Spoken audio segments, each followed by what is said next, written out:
ئەمڕۆ لە مەراسیمێکە بەڕێوەبەرایەتی پەروەردەی پێنجەم 22 فەرمانبەری خانوشین کرد و کۆتایی بە ڕاژەکەیان هات لە دوای چەندین ساڵ خزمەت. من ئێستا لەگەڵ مامۆستا محەممەدم کە ئەم مامۆستا بەڕێزە بە باڵایە ناسراوە مامۆسایەکە باڵای بەرزە و ئێستا و خانوشین بوو و ئەگەر تۆ ماڵم نەمێت زیاتر لەگەڵ خۆیان قسە بکەم مامۆستا سڵاو لێبێت سەرکەوتوو بیت و ئەمێ جار لەوە دەست پێ بکەم جەناوت باڵا چەنە مامۆستا؟ سەونەوە چوار سەرکەوتوو بێت من درێژبی مامۆستا گیان جەناب لە کێوە دامەزراویت چۆن دەستت کردەوە بە وانەوتنەوە؟ بەڵێ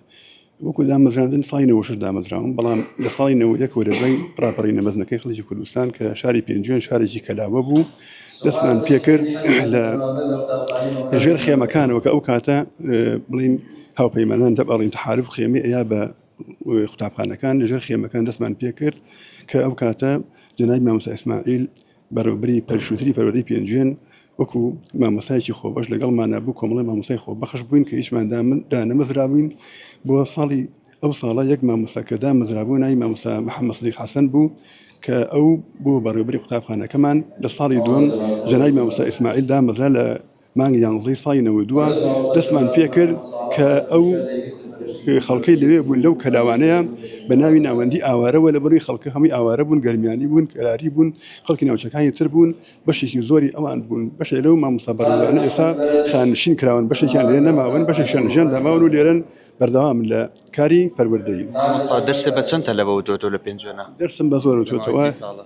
زۆر خۆشحاڵم کە هەستێکی خۆشم هەیە کە ئێستا بەرهەمی ئەو چەند ساڵی من جەنابی قایمقام بەڕێز کاکزانە کە یەکێک لە قوتابیە نمونەیەکانی ئەو سەردەما و بەشێکیان پزیشکن دادوەرن فەرمانبەرن مامۆستان بەڕێوەبەرن سەرپەرشتیاران کە ئێستا لێرەن بەشێکیان قوتابی ئێمە بوون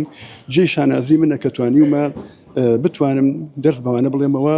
وەک پێغمبەر صلی الله علیه و سلم فەرمیێ من علمني حرفا ملكني عبدا ئەوەی کە حرفێکم فێر کات ئیتر من مەمنون و خۆشگوزرانی ئەبم و ئێمەش توانیمانە کە ئەوەی کە خوای گەورە پێبەخشین لەو زانیاری کە هەمانە بەشێکی کەم بگەین بە قوتابیەکانمان و بەرهەمێکمان هەبێت و جێی شانازی بووێت.